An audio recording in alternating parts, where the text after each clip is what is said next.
So this I have already shown you all how to do the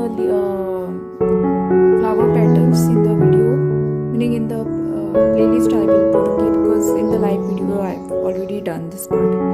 So yeah, these are the pollens which I'll have to keep it right over here, okay.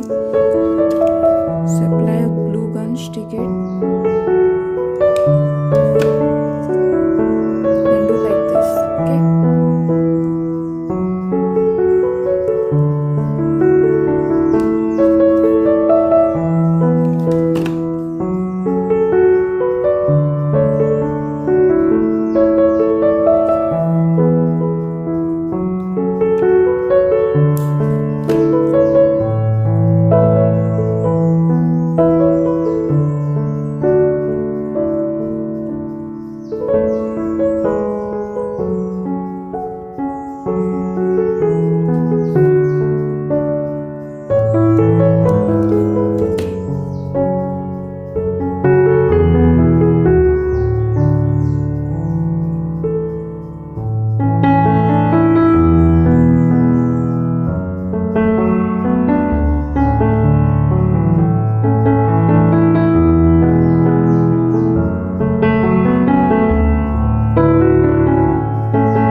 Okay, this is the way I'll have to make a leaf. Okay.